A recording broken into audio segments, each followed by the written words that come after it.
Daily life in the Inca Empire was characterized by strong family relationships, agricultural labor, military service, and on occasion lighter moments of festivities to celebrate important life events in the community and highlights in the agricultural calendar.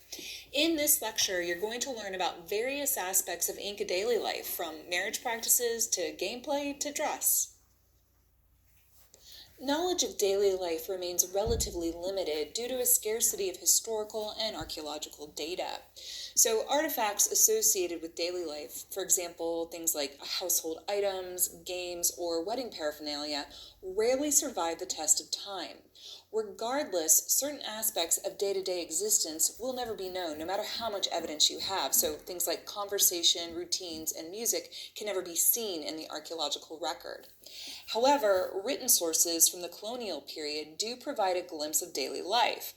El Inca Garcilaso de la Vega's Royal Commentaries of the Incas and General History of Peru and Bernabe Cobo's Inca Religion and Customs are generally regarded as key sources. These chroniclers provided most of the information we know of the day-to-day lives of the ancient Inca, both common and royal, in addition to the scarce archaeological evidence that we have recovered. Inca families were relatively large. Children were considered assets because they could provide needed labor in the field or the household. Now, this was particularly true in areas where farming was the primary means of subsistence. As such, large families were considered rich because they could pay off their labor obligations quicker than a smaller family. Thus, they would have more time to make their own wealth on their own. Now, a typical household consisted of the mother, father, children, and any unmarried or widowed relatives. So a vast majority of men in the empire were commoners, and as such were only permitted to take one wife. Now, for elite men, caracas, and royalty, their marriages could be polygamous, or in particular polygynous, where a man takes more than one wife. In these marriages, the primary or first wife was the only legitimate wife and the only one who could produce an actual heir. Second wives often became Akyas or virgins of the sun. So the Inca had a complex system of names for their family members. For example, names varied upon sex of the speaker and his or her familial relationship to the individual in question. For example, a male patriarch possessed two names, that of father or yaya or husband or kosa, and those are the Quechua terms. Now, matriarchs were referred to as mother or mama or woman or warmi.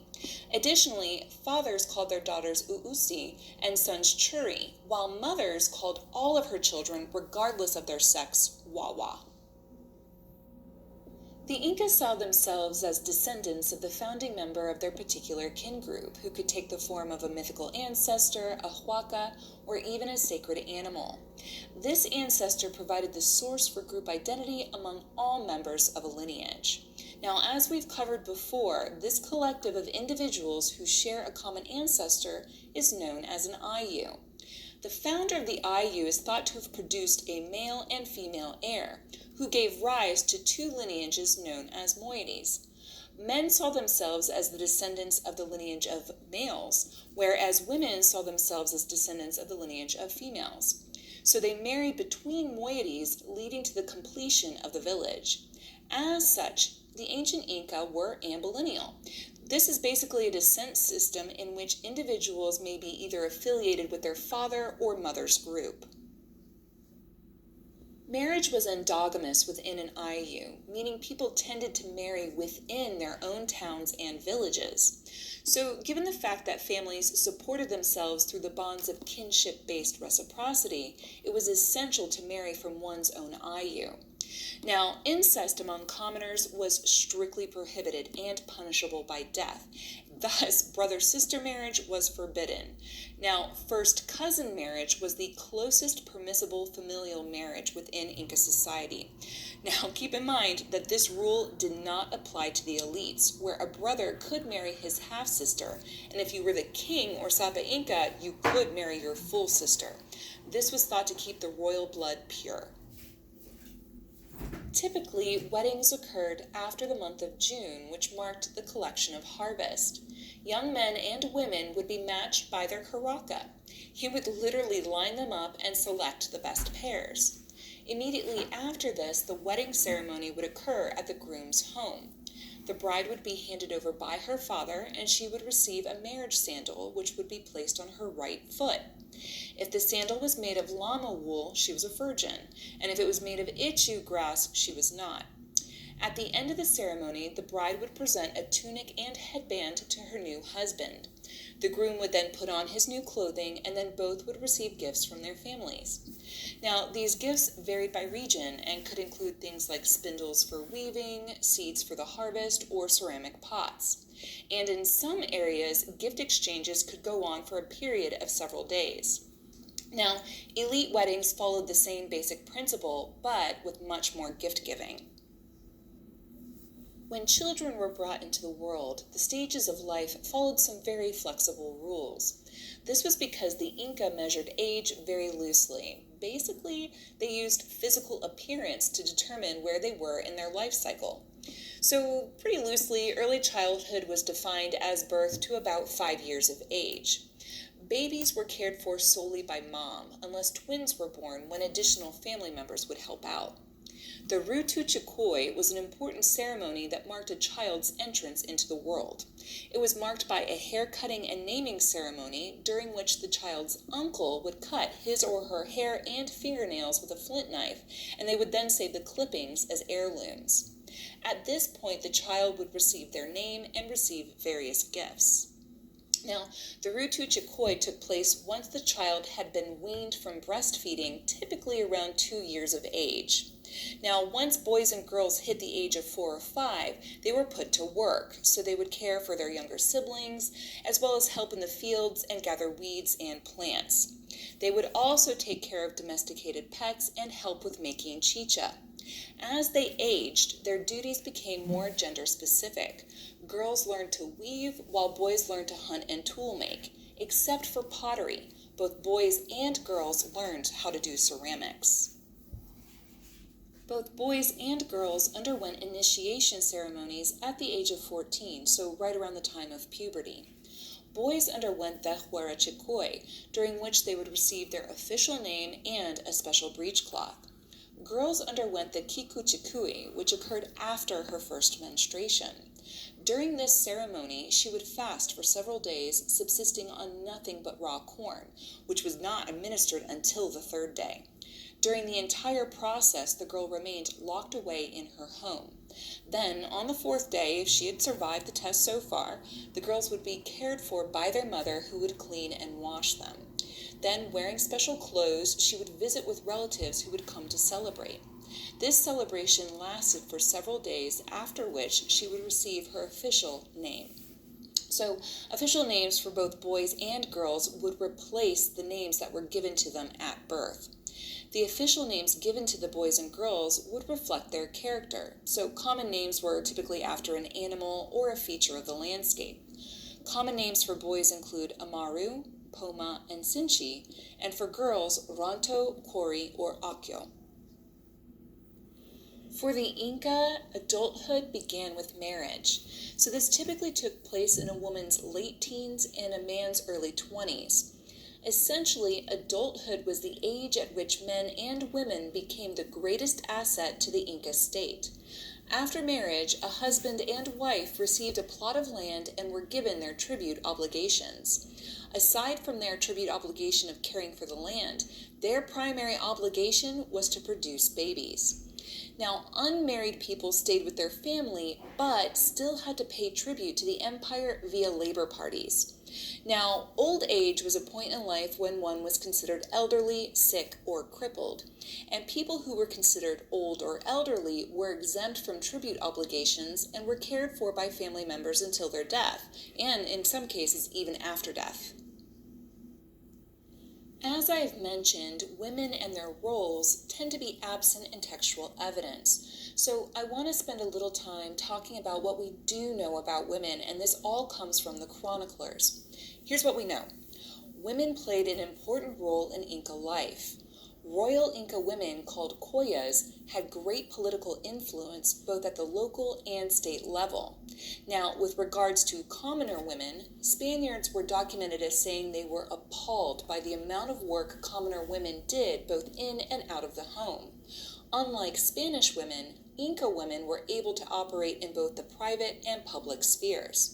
So typically, Inca women bore the responsibility for organizing the household, child rearing, producing cloth, and participating in agricultural activities. According to Garcilaso de la Vega, commoner mothers-to-be worked in the fields up until the day they went into labor, and it was noted that women gave birth alone without the help of a midwife. Now, after childbirth, women returned to work immediately, and child rearing was the responsibility of the mother, with the exception of twins.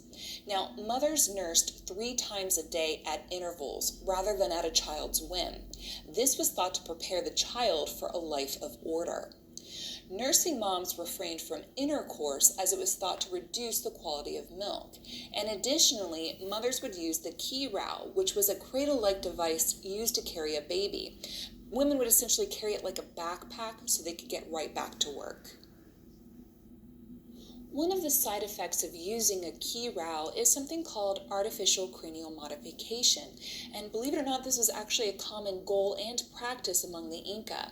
Essentially, it involves molding a baby's skull into a particular shape. This is also sometimes called cradle boarding, and that's the relation to the kirau. The baby is attached flat to the board, which then helps to shape its head. This practice was done for both aesthetic and cultural practices, and according to Kobo, the Inca believed that a pointed head provided health benefits and instilled good qualities in the baby. Cooking also fell to the responsibility of women. Women typically cooked inside or near the home, which required a specific set of utensils, including stone slabs for grinding maize into flour, bowls and jugs for storage, mortar and pestles, serving vessels, and perforated dishes for toasting maize. Additionally, they would have used a clay oven for cooking, which was fired by llama manure. This oven was used mainly for boiling, stewing, and roasting vegetables, as well as meats and grains. Women also participated in local economy through barter and trade. They would trade items like surplus household goods, things they didn't need or had multiple of. Typically, these trading events were informal, taking place at people's homes. Additionally, women also performed agricultural activities alongside men and were valued for their ability to select seeds as well as collect wild plants. I know I've mentioned them before, but I wanted to spend a little more time speaking about the Akyas. Akyas, or chosen women, sometimes referred to as the Virgins of the Sun, were considered the most beautiful and educated women in the empire. These girls and women had to be of pure blood, meaning they had to be fully ethnically Inca, preferably a daughter of a Caraca. These chosen women would be housed in the Akya Huasi, located in the heart of Cuzco. Chroniclers mentioned that there were nearly 1,500 Akyas housed in the Akya Huasi in Cuzco at one time. These girls and women were kept in extreme seclusion. No one was worthy to see them. If men tried to view them, they would incur severe punishment. Now, the Mamakuna, as I've mentioned before, were older Akyas responsible for the younger and maintaining their virginity. Akyas typically were responsible for producing chicha, cooking, maintaining their temple, and weaving kumbi. Kumbi was the highest quality textile in all of the Inca Empire and was typically woven for the Sapa Inca as well as ritual sacrifices. Elite women were typically comprised of queens or koyas, wives of Caracas, and other high-standing women. They maintained a privileged social role, with some women even serving as Caracas. Now, elite women could own land, but they had to be ethnically Inca to do so. They did not participate in household tasks, but still performed spinning and weaving. Now, the koya or queen was responsible for producing an heir and looking over secondary wives. Additionally, elite women wore the finest clothing in all of the Inca Empire. Okay, moving away from societal roles, let's talk about some other day-to-day things, like what did they eat? Well, in addition to the typical Inca foods like maize, manioc root, chili pepper, mashua, and meat, the Inca had other delicacies. They were known to consume fly larvae, ants, caterpillars, and beetles. Additionally, almonds were also a specialty. The Inca also consumed a type of clay called pasa, which was dissolved in water and mixed with salt to create a sauce that was poured over potatoes. The elite and royals dined on many of the same foods as commoners. However, they ate off of gold and silver servingware. And due to the abundance of food they had access to, they usually held huge feasts and banquets outside of ceremonies.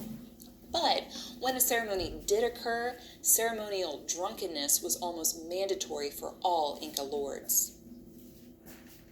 I know I've mentioned chicha a lot. We've actually not really spent any time talking about it, so now is that time. Have any of you tried chicha? I have, and whoa, it can pack a punch. Essentially, chicha is a fermented corn drink still consumed widely throughout most of South America today. Now, in high altitude areas, chicha was made from quinoa because the altitude did not support corn. I myself personally have not tried the quinoa version. Now, in the highlands, chicha was produced by women, and along the coast by men.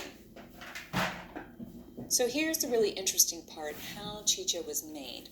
There are a couple of methods for making chicha. The first, well, it involves human saliva. In this method, the corn is chewed and spit out once it achieves the right consistency. Believe it or not, human saliva releases an enzyme that allows maize to be converted to sugar. So the chewed corn is then poured into pots and allowed to ferment for several days to several weeks. After fermentation, it's poured into an erpu for travel or in a storage vessel. Another method involved soaking the corn kernels until they began to sprout. Then the sprouted corn would be laid out in the sun to dry. Then that would be mixed with water and left again to ferment. Regardless of the initial stage, during fermentation, the alcoholic content increases, as does the flavor. Now, every household had several jars of chicha on hand, regardless of whether or not you were elite or a commoner. Now, here's an interesting fact. The Inca did not drink water. Consumption of plain old water was considered an unthinkable act, which was an aversion that shocked the Spaniards upon their arrival. Now, the Inca would typically consume only chicha and other drinks made from fruit. They only would drink water in absolute dire circumstances. So speaking of consumption, the Inca ate only twice a day, once around 8 or 9 a.m., then again around sunset. Eating was performed sitting on the ground and was typically a family affair. Chroniclers mention that the entire household ate together with the husband and wife sitting back to back. For a vast majority of the empire, education consisted of training young boys and girls to perform the duties of their parents. There was no structured classroom setting as we might think of today. Now, only elite boys were allowed a formal education, which started around 10 years of age and lasted for 4 years. These elite boys were taught by amaltas, who were wise men that would teach by oral recitation and repetition. So during their first year, elite boys studied the Quechua language. During their second year, they studied the Inca religion. Their third year, they studied quipus. And their final fourth year, they studied Inca history. Many Spaniards considered Inca medicine to be witchcraft, so it was greatly omitted. But there are a few things that they did mention. Herbs were a central feature. They could be ingested or used as an ointment or even turned into a balm. The coca leaf was their most sacred element. It was used to ward off the side effects of altitude sickness, muscle weakness, fever, headache, and could stave off hunger. The mataku plant was pounded into a liquid and poured into the eyes to help relieve any sort of eye ailment. Additionally, the chroniclers also mentioned that they were quite fond of sari, or tobacco, which was used to relax the body and mind. In addition to herbal treatments, the Inca also practiced other medicinal practices. Two of the most popular were bloodletting and trepanation. Bloodletting actually served as a painkiller. With this practice, a person's veins were cut in close proximity to the pain. This was performed using a stick with a sharp flint attached. Now, trepanation was a bit more involved. This practice involved the drilling of a hole into the skull and was used to relieve cranial pressure. This is something we still do today. The Inca were quite advanced in their use of this method, as we can see evidence in skulls that show the holes were closing and healing, meaning the person survived, at least for a little while. Medicine people and shamans were often the same thing for the Inca. Shamans could be both men and women and were called soncoyoc or camasca. The Spanish incorrectly referred to shamans as sorcerers or witch doctors. The Spanish also concocted stories that shamans could leave their bodies at night and become wild animals, attacking whomever they chose. Despite this perception, shamans were actually consulted for healing, assistance with amorous pursuits, or religious guidance. They were basically thought to be spiritual and had special healing powers, and typically these healing rituals incorporated hallucinogens or drugs. In the same realm of shamans are animal augurists. To the Inca, a kaipa was a person who could predict the future by looking at the insides of sacrificed llamas. They would examine the beating heart from which the person would read the future, or blow into a lung and study the vein patterns. We briefly covered this in an earlier lecture. Gamblers themselves, the chroniclers documented Inca gameplay. This included pichka, which was the Inca equivalent of throwing a 5-sided wooden die and guessing the outcome. Now, the chankara game used the same type of wooden die as pichka, but in conjunction with colored beans. Depending on the number of moves one got from rolling the die, the player would advance the beans through a series of holes until the winner's beans made it to the final goal.